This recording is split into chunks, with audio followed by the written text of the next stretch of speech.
morning, everyone.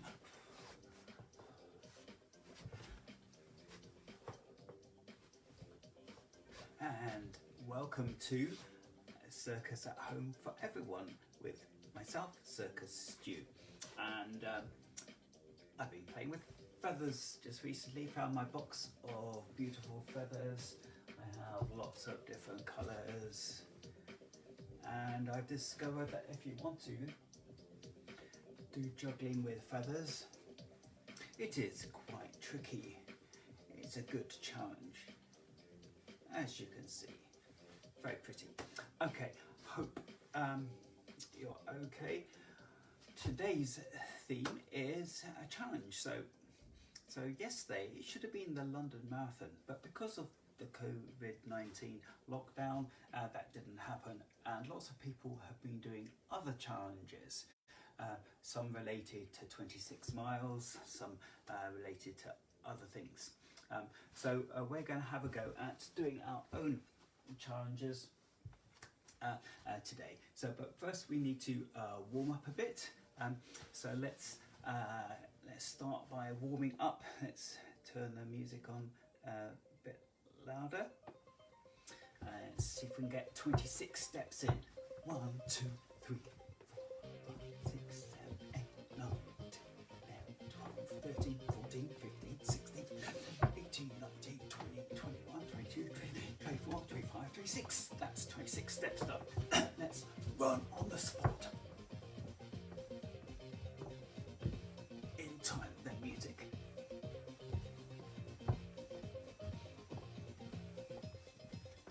And let's turn around.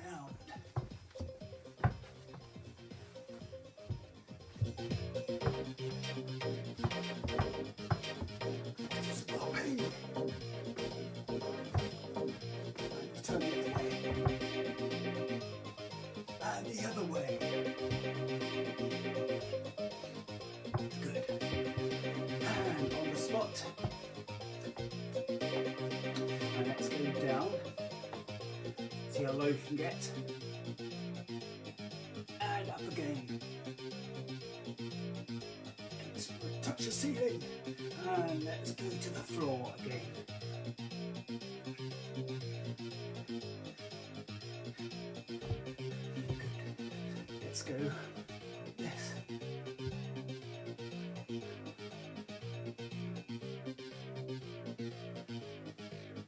Let's do this with our things.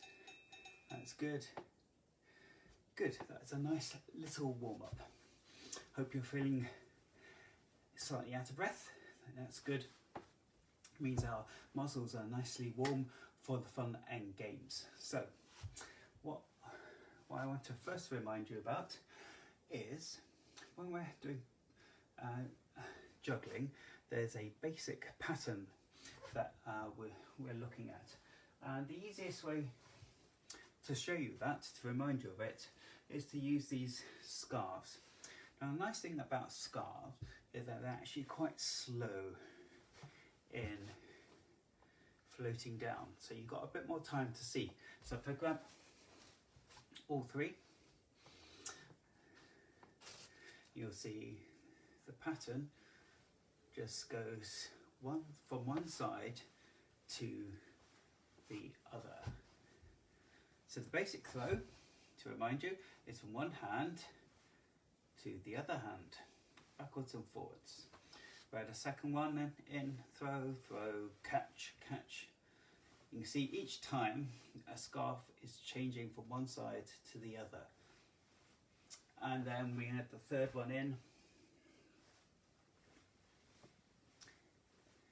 And you can see that is the basic cascade pattern. It's a matter of, if you can see on here, it's a matter of having three objects, and we just keep on swapping where they are, like that. Except for when you're doing the juggling, you're actually doing it in the air, just like that. So, you remember a few weeks ago, before Easter, we made our own juggling balls. So you can see my one here. I used a bag of lentils, tied a knot in it, and then I covered it with a rubber balloon that I'd cut off the end bit that you blow up in, and you can make juggling balls like this quite easily. Okay, so yeah, if you can use those, or if you've got your own balls. So here are some rubber bouncy ones. Okay, these work okay, but it's a bit tricky sometimes, because if you have a collision with the balls, they'll bounce off everywhere. Hi Lucy, nice to see you watching. If you have a collision, then they bounce off, and then it can also bounce off your finger. So if I show you, see one bounced off there already. But the nice thing about juggling balls that are bouncy is that it gives you the option of trying to do the pattern by bouncing it. So it can go haywire. So I've lost all 3 balls very easily, but that's a really good challenge to try and do it with bouncy balls. You might have bean bags. Bean bags are quite good. Okay, that's fun. And of course you might have some real juggling balls. You do it like that. Okay, so as you remember, when we're doing the normal juggling, we are just throwing the item backwards and forwards, trying to keep our hands low down and trying to have a really good throw. A good throw means an easy catch. Okay, that's very important. So one of the other challenges we can have in juggling is, rather than just doing the standard 3-ball pattern using the cascade, we can do slightly different patterns. So this is where some of the challenges come in. Okay, so have a go at throwing one ball in a column and in a tower, just like that. Now most people will find this relatively easy,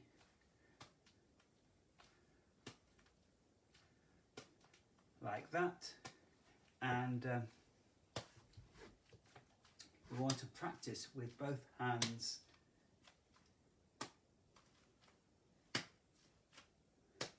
And once you get happy with that, have a go at keeping the ball in the middle, but swapping hands. So here we go. But it's still going up and down in a column. We're trying to keep it in the middle of us. We're just swapping which hand does the work. Okay? So having to move each hand into the center to catch it. Okay. Once you get used to that, then you can have a go with 2. Right, so we can do it together like this. Try to get them nice and consistent. Now if you find, so if I show you sideways, if you find that one is going forward like that, then a good technique to get around that issue is to stand next to a wall and to do it there. Just by having something physically in front of you makes you stop throwing it forwards, because we only want these balls to go up without us having to step forward to catch them or step back. So practice that. Okay, then what we can do next is do one after the other. So we throw this, when that reaches that height we throw the next one, and then we can catch the first one, then we can catch the second one. So it will look like this: throw, throw, catch, catch, throw, throw, catch, catch. And we're still throwing them in columns. Okay, throw, throw, catch, catch. Then we can have a go at making it rather a bit tricky. So now we have one hand but 2 balls. So of course it's a bit tricky holding 2 balls in one hand, but if you practice you'll get used to it. So first you want to throw one. When it's up there, we're still throwing these in columns, so we'll start in the middle. Okay, throw one up. When that one's there, we can throw the second one when the second one's up there, we should be able to catch the first one. Throw that again, so that we can then catch the second one. So it'll look like this, okay? Throw. And you have to resist the temptation to throw them from one hand to the other. We're trying to keep them in their same columns all the time. So I'll show you a sideways view of that. Ooh, dropped. so to practice that with one hand. If it's your dominant hand, for me it's this hand, my right hand, then you'll tend to find that easier. If we go for the left hand now, oh, you see it's a bit tricky on my left hand. My left hand finds this harder, and you can see they're going everywhere. So I obviously need to practice this more myself, because I've got a bit sloppy. Okay, so once you get used to that, you're going to try to add a third. So the third one, so that it'll be the multicoloured one here. I'm going to try and keep in the middle when I try and keep the two outside balls on the outside. So they're still going to be in their own individual columns. So here we go. Throw one.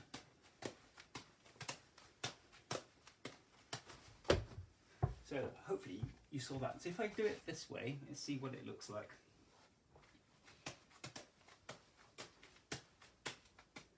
Can you see that? Okay, so, ooh, crash, dropped another one. So you need to practice this, and practice always makes perfect, but you can have an interesting one. You can have lots of variations on these columns, okay? For example, if you've got two going one hand,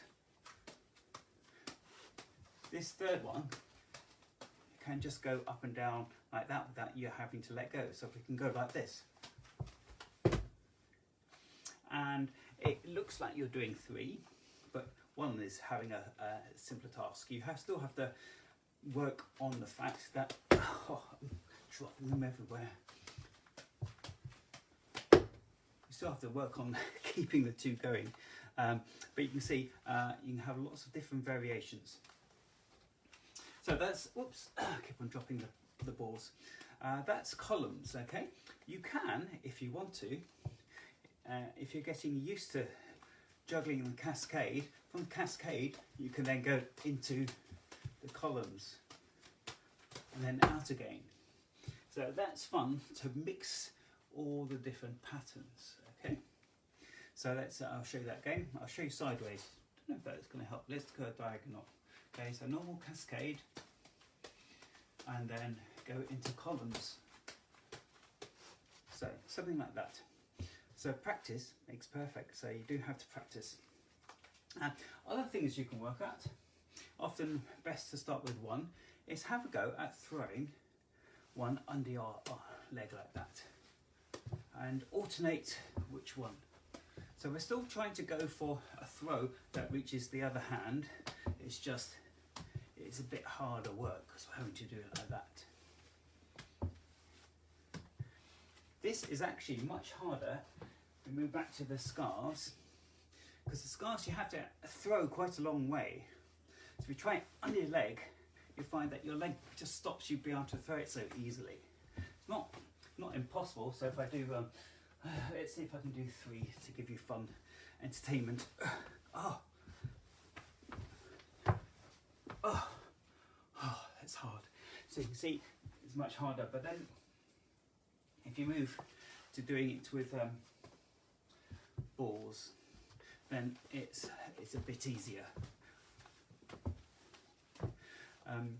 So that's quite tricky, but quite fun, throwing under your leg. And you can do this with partners. So if you're passing just one ball between each other, you can pass it the normal way, like that, or you can pass it under your leg, or you can try passing behind you. Passing behind you. Okay, so when you're passing behind, you just put it behind you like that. So if I do a sideways view, and we're trying to make it come the other way. So make a nice gentle movement, let go behind, and then try and catch it. So you can pass under the leg, you can pass behind the back, you can try passing over your head if you want to. So if the partner's there, pass it over that way to them. So it wasn't a very good pass like that. So lots of fun you can have if there's two or more of you in passing around. If there's a number of you in a circle, then you could all say, okay, you start passing just like that around the circle, and then you can say, okay, under the leg, and you've all got to pass under the leg. And then you can say, all pass behind your back. And it's quite fun to see how many times you can get the balls to keep going around the circle before one drops on the floor. Okay, so one other thing I was going to quickly show you. So that is the normal cascade. We can do it, the reverse version of that, where it comes in overhead. So this one is coming through. We're going to do one overhead, so overhead like that. Can you see, instead of going through the centre, they're all trying to drop in from the centre like that, rather than a normal going like that. And you can swap between the two if you want. So there's lots of things you can try in setting yourself a juggling challenge. It can involve the number 26 if you want, it cannot. And so for my final challenge to end this session today, as promised, I am going to get my eggs from my egg box, and I am going to have an exciting time, possibly a smashing time, whilst I try to juggle these. Now, if you want to have a go at this kind of challenge, make sure with your parents, if you are a small person, that you are allowed to do this, okay? Because it can be rather messy. If you use a hard-boiled egg, it is much safer. So if you're going to have a hard-boiled egg for lunch or tea, then maybe get your parents to give you a go at juggling with them just before you have them, okay? So here we go. 3 juggling eggs. What could possibly go wrong? So normal juggling isn't too bad, but I do find that when I'm doing this, every now and again an egg will hit a ring on my finger. So I've got a wedding ring on my left hand, and I've got an engagement ring on my right hand. Occasionally the egg will crack. Oh dear! Time to finish and clear up. Anyway, hope you have an exciting time doing your stuff, and look forward to seeing you tomorrow. Bye!